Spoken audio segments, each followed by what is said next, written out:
Salman, the two most accused boxers in boxing when it comes to PEDs are Anthony Joshua and Manny Pacquiao. These two have been accused, one because one of them's so good that he keeps moving up weight categories and beating people up. The other because his physique looks unbelievable and people just think that he's got to be on something.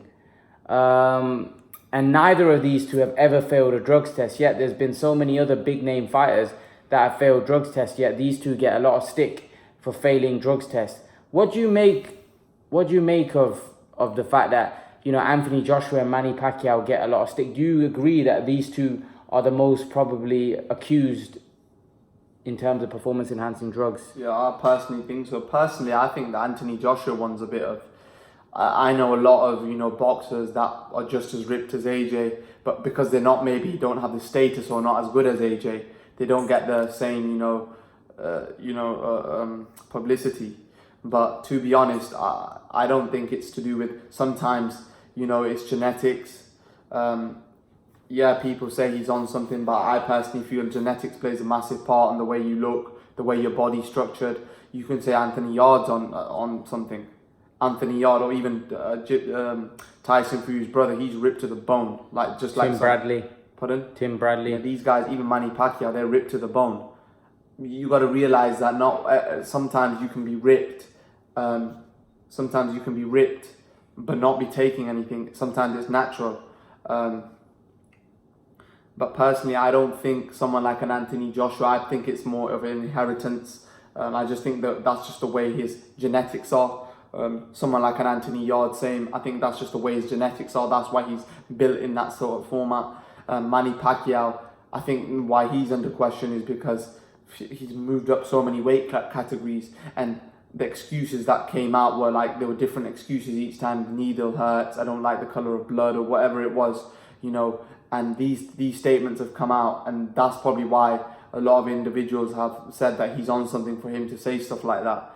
And yeah, but that's just, that is what it is, you know what I mean? That's not a reason, you know, he's been tested a lot throughout his 30 years and being in boxing. No, but he's really brought it upon himself by saying that, oh, I'm scared of needles. There was no need to say that. He didn't need to come out with a statement like that. To be honest, that's just my opinion. If he's good enough, he doesn't need to say anything. You know, he just let his boxing do the talk. He didn't even need to talk on the matter. He didn't talk on the matter. He didn't say anything about needles. I think Freddie Roach might have said, like I said, I don't think he ever gave an interview and said that. I've never really heard from Manny Pacquiao himself. I don't even think Manny Pacquiao's ever spoke about drug testing or Yeah, PEDs. I don't think he's ever even come across that. Yeah. To be honest, I don't think really Manny Pacquiao's that type of individual. I just think he doesn't seem like that individual, but we just don't know. But at the end of the day, you know, people accuse people of different things, but at the end of the day, they're not the ones. They're just the ones with opinions, and the fighters are the ones that are making the mega dough, and that's why they're there, and those people that have opinions are in their position. Personally, I just don't think no one should have an opinion on no one, because they don't specifically know. Like, for example, just to accuse a fighter, a fighter, can take that, to court.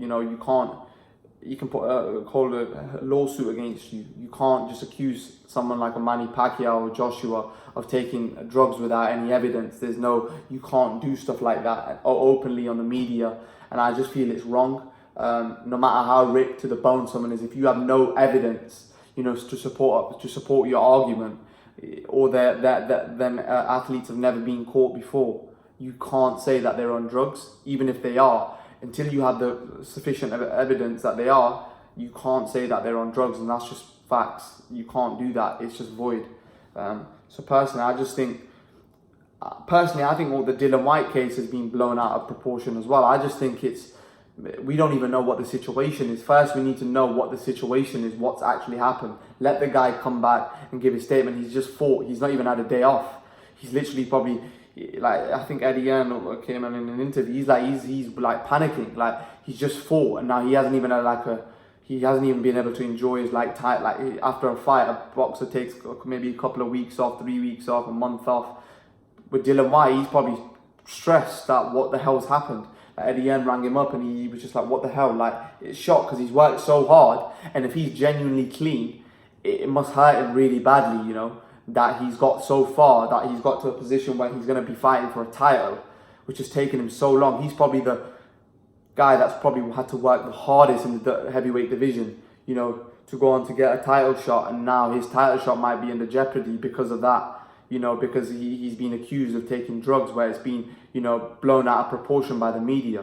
So, and you know, top athletes are just, you know, bashing him. So I just personally feel that before, you know, accusing a fighter, you need to, you know, have sufficient evidence against them.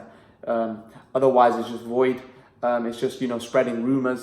And, you know, some of these media guys are going to get, you know, really badly done sooner or later.